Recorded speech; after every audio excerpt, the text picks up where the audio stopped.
네, 오늘부터 저희는 에베소서 강의 교회 그리스도 안에서라는 우리 이 시리즈를 함께 대하게 됩니다.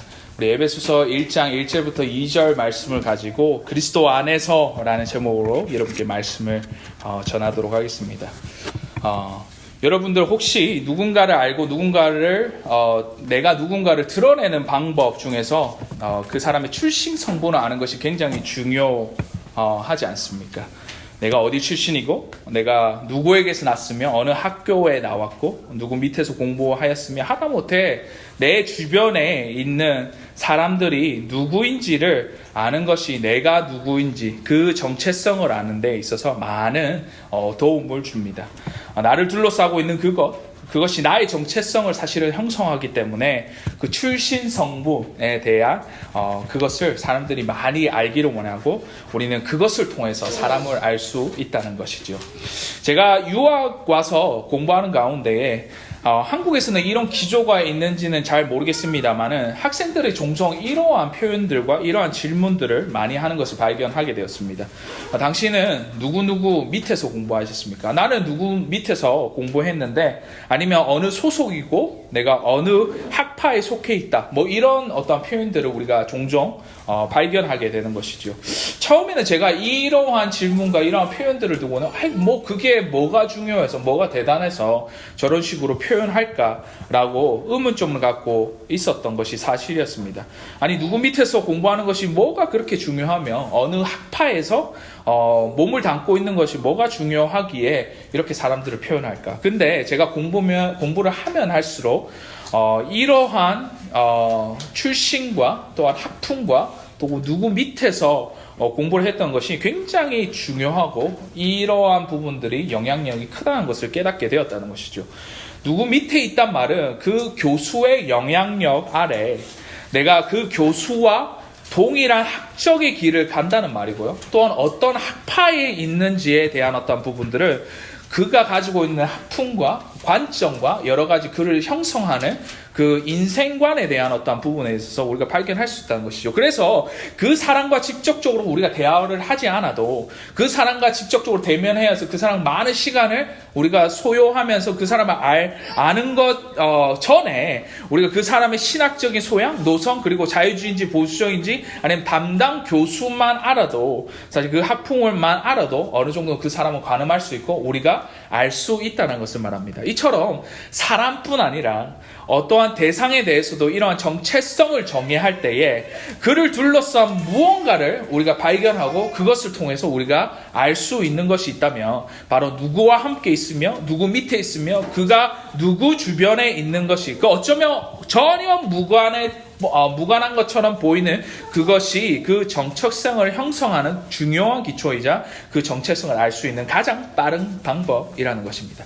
여러분들, 오늘부터 우리는 또 다른 설교 시리즈인 교회 그리스도 안에서를 우리가 에베소서를 통하여서 대하게 됩니다.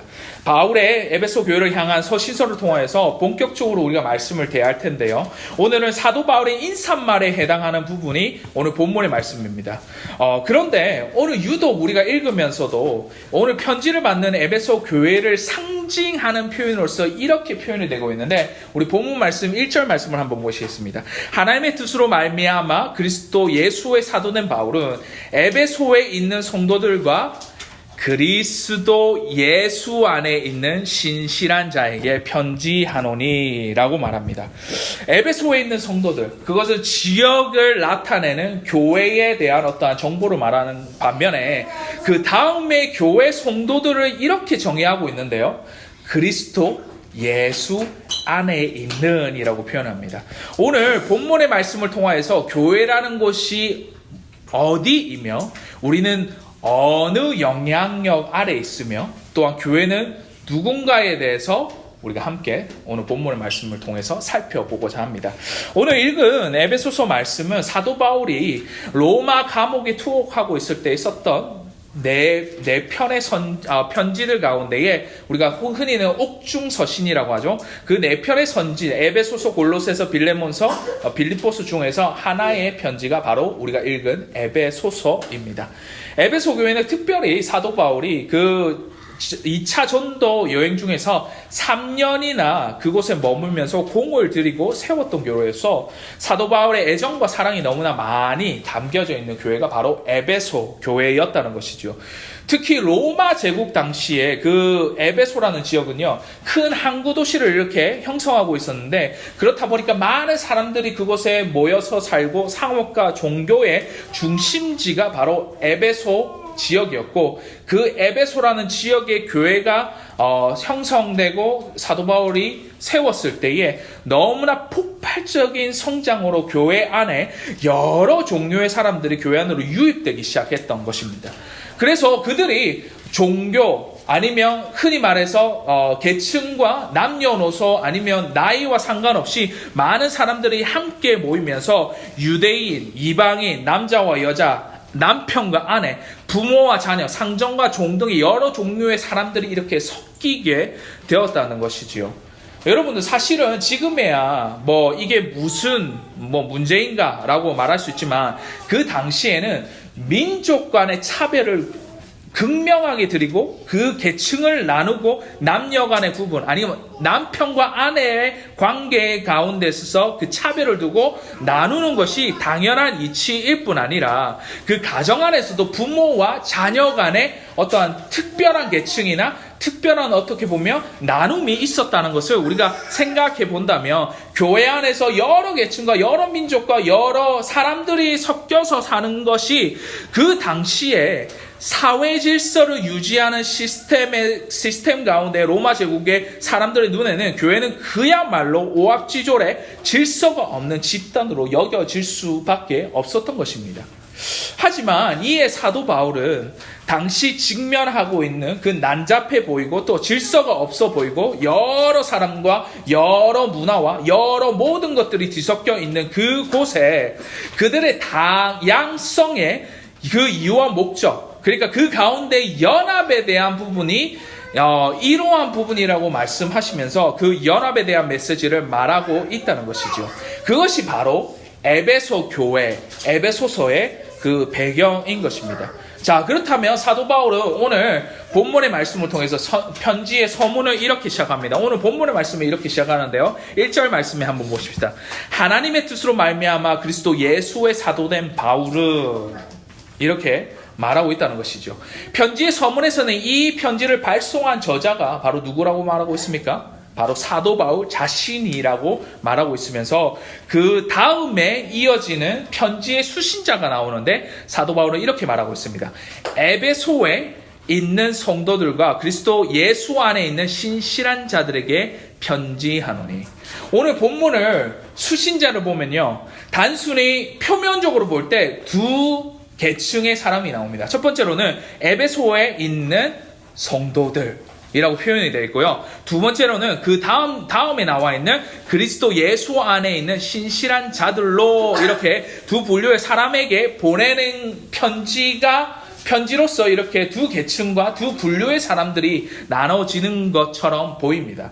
그런데 오늘 본문의 말씀은 에베소에 있는 성도들과 그러면 예수 그리스도 안에 있는 신실한 자들이 동칭명사로서 사실은 에베소에 있는 성도들, 즉 그리스도 예수 안에 있는 신실한 자들에게 편지한다라고 얘기하고, 또한 그렇게 이해하는 것이 사실은 대상 앞에, 그 앞에의 대상의 동일한 사람으로서 뒤에 있는 그 말씀이 바로 꾸며져 있는 동칭명사로서 이 본문의 말씀이 쓰여졌다는 것이죠.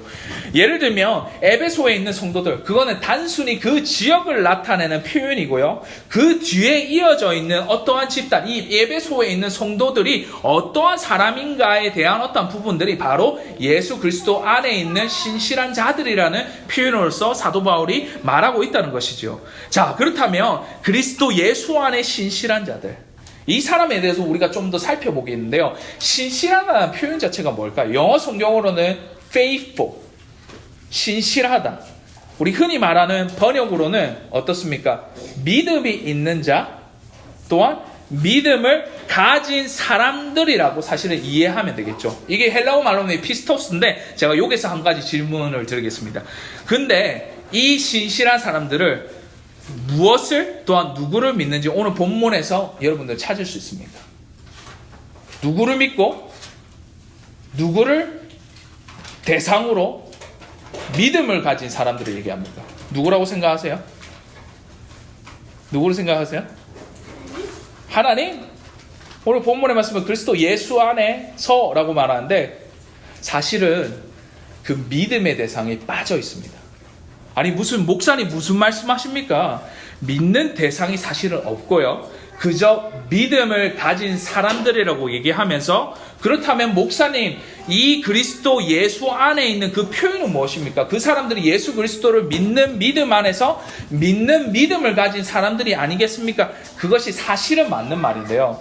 오늘 에베소에 있는 성도들을 나타내는 그리스도 예수 안에서라는 그 표현은 단순히 믿음을 강조하기보다는 예수 그리스도를 구주와 나의 구원자로 영접하고 있는 그 사람들의 모습을 나타나기보다는 이것이 예수 그리스도를 향한 예수 그리스도에게 대한 믿음을 가진 사람들을 얘기하는 것이 아닙니다.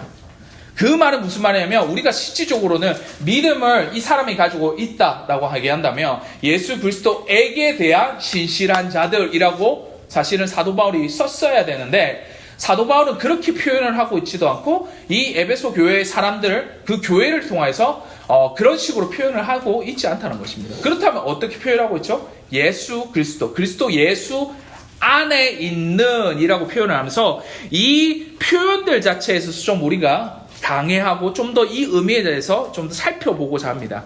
이 의미는 사실 종속적인 의미를 쓰게 있는데요. 그 종속적인 의미의 두 가지 어떻게 보면 의미를 담고 있습니다. 첫 번째로는 그 종속적이라는 표현 자체는 영향력 아래에 있다라는 표현입니다. 예수 그리스도 안에 있는 이라는 것은 예수 그리스도의 영향력 아래에 있는 그 종속의 표현으로서 교회가 예수 그리스도께 속하였다라는 그 표현이 한 가지가 있고요. 두 번째로는 이 종속적인 표현 자체가 이게 정말 중요한 거예요. 예수 그리스도 안에 있는 이 표현이 종속을 넘어서 그와 함께 연합한다는 표현을 갖고 있습니다. 뭐라고요? 한번 따라해봅시다. 연합. 다시 한번 더 연합. 당연히 에베소 교회에 있는 성도들은 교회 안에서 예수를 구주로 영접하고 구원자로서 고백하는 사람들의 모임입니다. 근데 왜 굳이 사도 바울은 이러한 그리스도 예수 안에 있는 사람들이라고 표현을 하면서 이것이 내가 어디 안에 있다는 표현들을 굳이 이 성경 말씀을 통해서 우리에게 말씀하고 있냐는 것입니다. 그 말은 자신과 그 어떻게 보면 믿음의 대상인 사람과의 그 대상과의 어떤 동일시 여기는 연합의 개념을 가지고 있는 것이 바로 그리스도 예수 안에서라는 그 표현이라는 것이죠. 우리가 이 표현을 비춰봤을 때 사도 바울은 단순히 교회는 예수 그리스도를 믿는 믿음의 집단으로 여긴 것이 아니라 그리스도와 연합하는 그리스도와 동일시 되는 개념을 가지고 이 교회를 설명하고 있다는 것이죠. 결국은 이 말은 무엇이냐면 교회라는 것은 믿음의 집단이긴 하지만 그 믿음의 집단이 어떠한 사람과 동일하게 말하고 동일하게 행동하고 동일하게 일하고 동일한 생각과 동일한 패턴을 가지면서 사는 사람들의 집단이라고 얘기하고 있는 것이죠. 바로 예수 그리스도와 연합된 예수 그리스도와 동일시되는 그 정체성을 가진 게 바로 교회라는 집단이라는 것입니다. 자, 그래서 우리가 안디옥 교회를 향해서 세상 사람들이 그들이 예수와 같이 말하고 예수와 같이 행동하고 예수와 같이 일하니까 그 사람을 두고 사람들이 뭐라고 얘기했습니까? 크리스천, 그리스도인이라는 그 명칭을 붙인 그 기원 자체가 여기서 나와 있다는 것이죠. 교회는 어떠한 믿음의 대상을 가진 사람들의 집단은 맞죠. 근데 사도 바울의 표현으로서 보면 교회 안에서 우리가 예수 그리스도에 종속된 그런 정체성을 가질 뿐 아니라 예수 그리스도와 연합되고 예수 그리스도와 동일시되는 일들을 행하는 사람들이 모인 이 믿음의 공동체가 바로 교회라고 우리가 정의할 수 있다는 것입니다.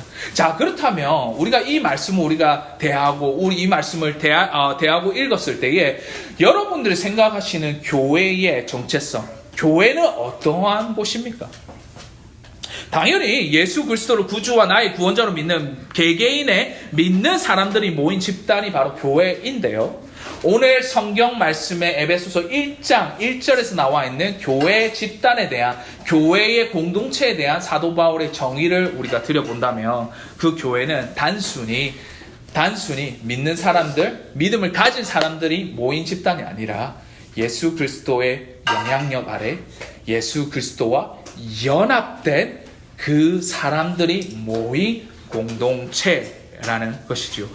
그분의 종속된 교회이자 그분의 영향력을 받는 곳이자, 그리고 그분과 연합한 교회가 바로 우리가 말하는 교회의 정체성이라는 것입니다. 그래서 교회는 세상과 다르게, 아니 어떤 다른 종교 집단과 다르게 그리스도 안에 있는 사람들의 그 영향력 아래 있고, 그분의 종속적인 존재이자 그리스도 예수와 연합하고, 그 연합 가운데에 우리는 그분과 동일하게 말하고, 동일하게 행동하고, 동일하게 생각하고, 동일하게 일하는 사람들의 모임 자체가 바로 우리가 형성하고 있는 교회라는 것입니다. 그렇다면 이러한 정체성을 우리가 비춰봤을 때에, 만약에 세상 가운데 교회가 역할하지 못하고, 세상 가운데 교회가 공동체로서 역할을 감당하지 못하는 그 상황 가운데 우리가 놓여져 있다면, 그것을 교회라는 정체성을 가진 우리가 그런 집단이라고 얘기할 수 있겠냐는 말입니다. 교회는 그리스도를 품은 성도들의 모임으로서 그리스도의 모습과 그리스도의 모양과 그리스도의 명령을 지켜 행하는 자들이 있는 곳이 바로 교회라는 곳이라는 것입니다. 자, 그렇다면 제가 여러분께 설교 말씀을 마치면서 이런 질문을 드리고 싶어요. 여러분들은 그리스도 안에 있는 자들입니까? 우리 교회를 향해서 우리는 그리스도 예수 안에 있는 교회입니까? 현재 우리 교회가 그 정체성이 올바르다면, 우리 교회는 개인뿐만 아니라 그 개개인이 모인 우리 교회는 그리스도와 연합한 존재로서 그분과 동일하게 말하고, 그분과 동일하게 행동하고, 그분과 동일하게 생각하며, 그분의 관점과 그 일하심이 동일하게 이어져 가는 것이 바로 교회라는 공동체라는 것이죠. 제가 어린 시절에 겪은 일인데요. 제가 목사 아들로 자라다 보니까 여러 가지 어려움들이 있었습니다.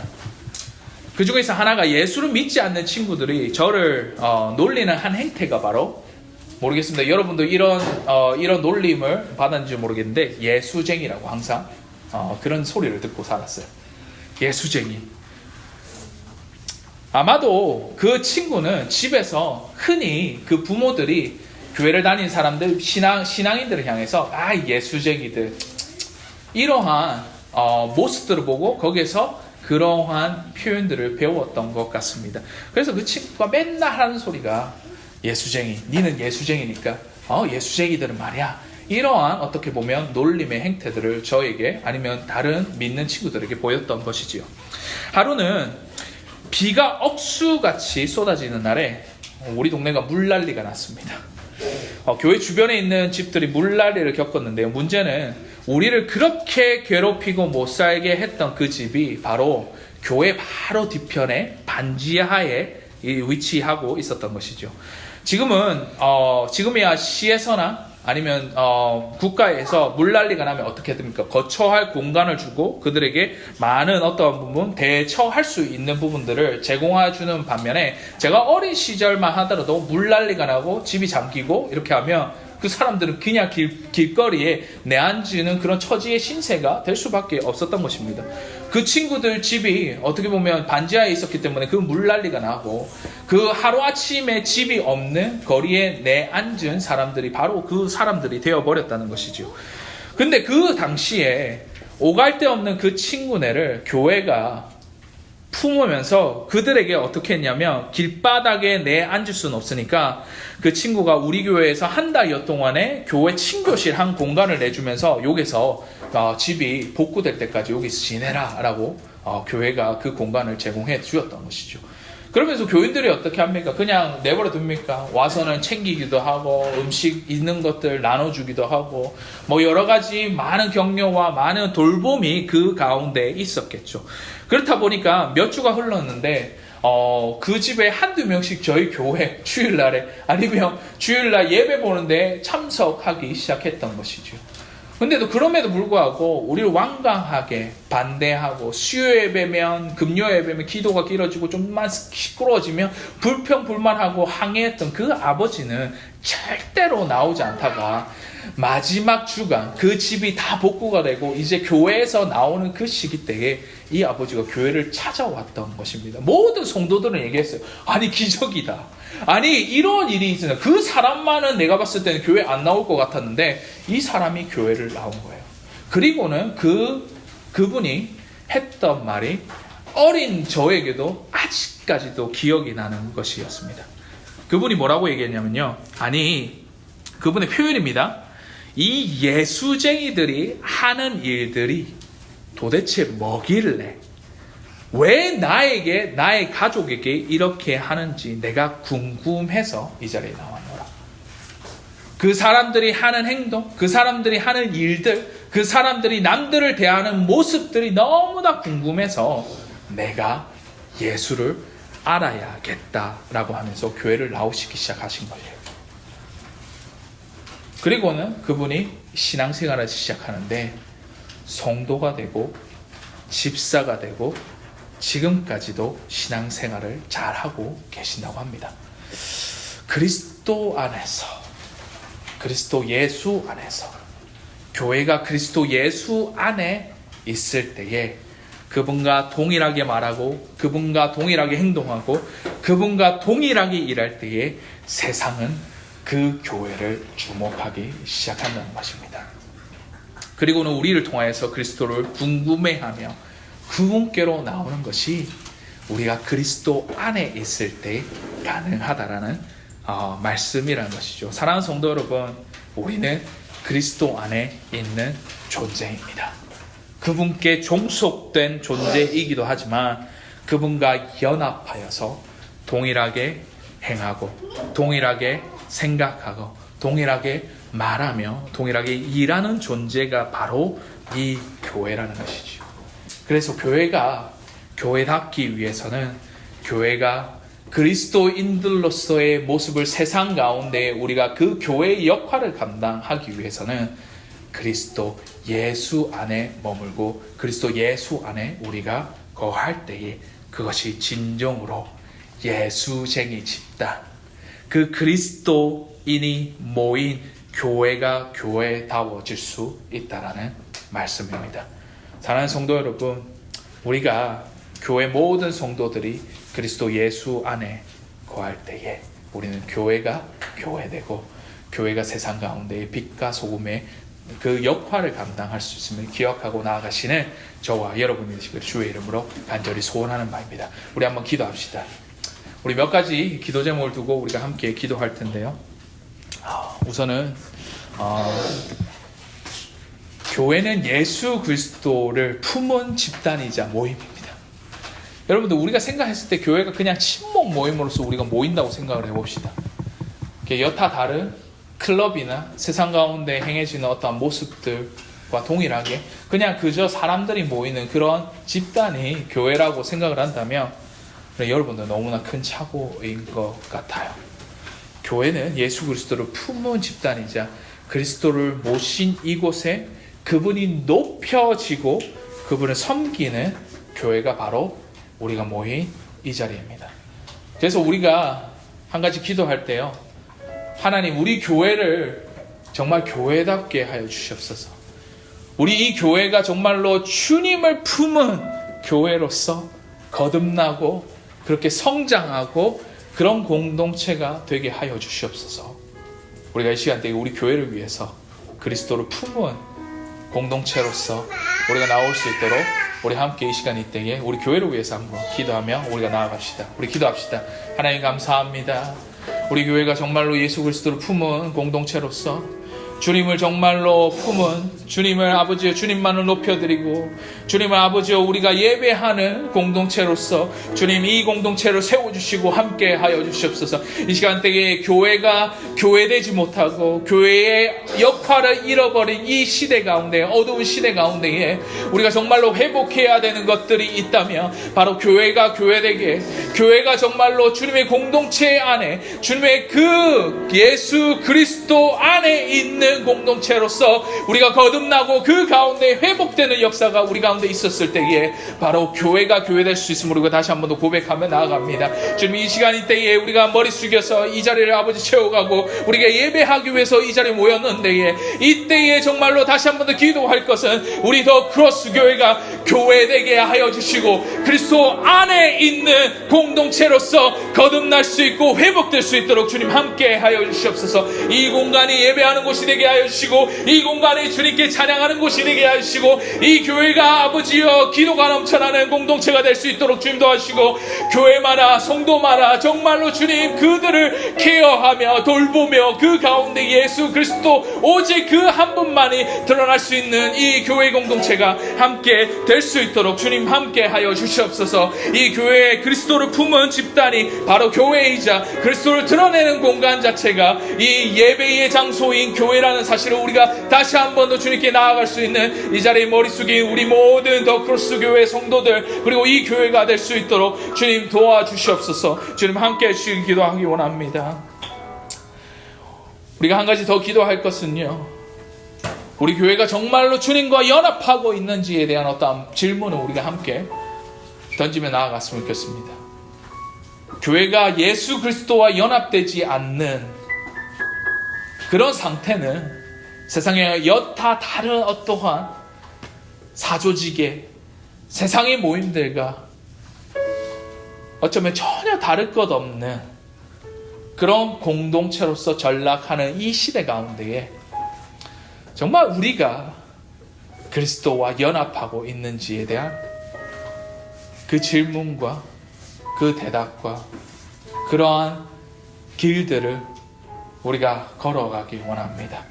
정말 우리가 그 예수 그리스도와 연합하는 그 공동체인지, 그 연합 가운데에 예수 그리스도와 같이 동일하게 말하고 행동하고 일하고 있는지, 우리 그 그리스도와 연합을 다시 한 번 더 복귀하고 또 그 가운데에 회복하며 그것을 닮아가며 나아가는 우리가 공동체가 되길 원한다고 우리 함께 기도하면서 우리 주님 앞에 나아가시기 원합니다. 기도하겠습니다. 하나님 감사합니다. 우리 교회는 정말로 주님 연합하는 공동체입니까? 주님, 단순히 우리가 정말로 모임에 있어서 그치는 것이 아니라 예수 그리스도와 연합되어서 예수 그리스도와 동일하게 일하고 말하고 생각하고 또한 아버지 우리가 행동할 수 있는 그런 교회로서 우리가 그리스도와 연합된 교회 공동체임을 다시 한 번 더 우리가 질문하며 우리가 보기 원합니다. 주님, 만에 하나 그렇지 못한 부분이 있다면 회복시켜 주시옵소서.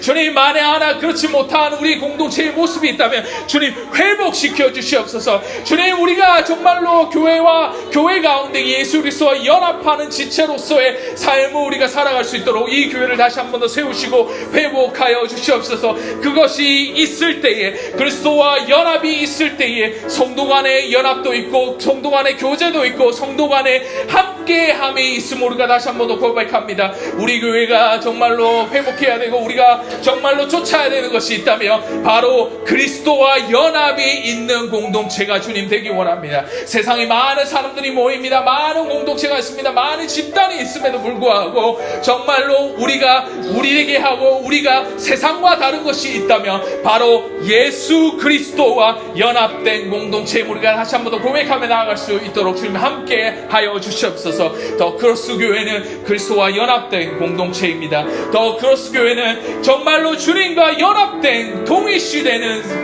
교회입니다. 그래서 주께서 나의 몸이라고 표현했던 것처럼 우리 교회가 주님의 향하신 행동과 행동하신 아버지여 그 일들을 다시 한 번 더 감당해 갈 수 있도록 주님과 연합된 아버지여 공동체로서 다시 한 번 더 회복시켜 주시고 그렇게 아버지 세워 주시옵소서. 우리 가운데 주님의 아버지여 정말로 큰 일들, 교회 가운데에 정말 주님께서 일하시는 그 연합에 대한 공동체로 섬기겠습니다. 우리 마지막으로 한 가지 더 기도하기 원합니다. 우리 교회의 사명이 무엇입니까? 그 교회의 사명은 예수의 행적, 그 행적을 따라가는데요. 예수 그리스도의 가장 큰 행적이 바로 제자 사모입니다. 예수 그리스도는 그 사역 가운데에 그가 했던 가장 큰 일이 있다면 바로 그 제자를 삼고 예수와 닮은 사람을 세우고 예수와 닮은 사람을 키워내며 그 예수를 따르는 제자를 삼는 일들을 하셨다는 것입니다. 그렇다면 우리 교회의 가장 큰 사명이 무엇입니까? 우리가 주님과 연합되고 주님의 영향력 아래에 있는 그런 종속된 교회라면 그 예수 그리스도께서 행하신 가장 큰 행적이었던 그 제자 삼는 교회로서의 역할을 우리가 감당해야 되지 않습니까? 이 시간에 때 우리가 기도할 텐데요. 주님, 우리가 제자 삼는 교회로 우리가 성장하게 하여 주시옵소서. 우리가 제자 삼는 교회로서 우리가 살아갈 수 있도록 주님 이 교회를 세우시고 이 교회를 아버지여 인도하여 주시옵소서라고 기도하시면서 우리 한번 나아갑시다. 우리 기도하겠습니다. 주님 아버지 감사합니다. 우리가 이 시간대에 우리가 기도할 때에 주님께서 하신 그 큰 행적 가운데에 제자 삼는 교회로서 우리가 거듭나기 원하며 우리가 제자 삼는 교회로서 우리가 다시 한 번 더 세워지기 원합니다. 자녀 세대들 아버지여 세상에 있는 사람들을 예수 그리스도의 모양대로 예수 그리스도의 이미지대로 예수 그리스도께서 행하신 그 일들 가운데 예수 그리스도를 따라갈 수 있는 그 제자를 삼는 어떠한 부분들이 우리가 가진 가장 큰 사명이자 우리 교회가 감당해야 되는 사명임을 우리가 다시 한 번 더 인지하고 나아갈 수 있는 우리 모두가 될 수 있도록 주님 아버지 도와주시옵소서. 이 교회는 제사 삼는 교회입니다. 주님의 가치를 품고 아버지 우리가 이것을 서로가 서로를 아버지와 격려하고 아버지와 지원하며 또 그 가운데에 그들을 통하여서 제자 삼는 교회로서 우리 교회를 사용하여 주시고 우리를 인도하여 주시옵소서. 주 예수 그리스도의 그 사명, 내가 가진 사명을 우리가 이어갈 때에 사도 바울이 고백했던 것처럼 내 목숨조차도 귀한 것으로 여기지 않고 주님 제자 삼고 주님을 따라갈 수 있는 이 교회 공동체가 바로 더 크로스 교회가 될 수 있도록 주님 함께하여 주시고 우리를 그렇게 세워 주시옵소서. 이 가운데 제자 삼기 원합니다. 다음 세대들을 주님의 아버지여 귀한 자녀로서 주님의 귀한 제자로서 삼기 원합니다. 주님 이 가운데에 주님께서 인도하여 주시고 주님 이 가운데에 그들을 정말로 제자 삼는 교회의 아버지여 미래로서 이 기초로서 주님 우리 교회를 사용하여 주시고 우리와 함께하여 주시옵소서. 제자 삼는 교회가 우리 교회의 모토이자 제자 삼는 교회가 우리 교회가 감당해야 되는 그 사명을 우리 다시 한 번 더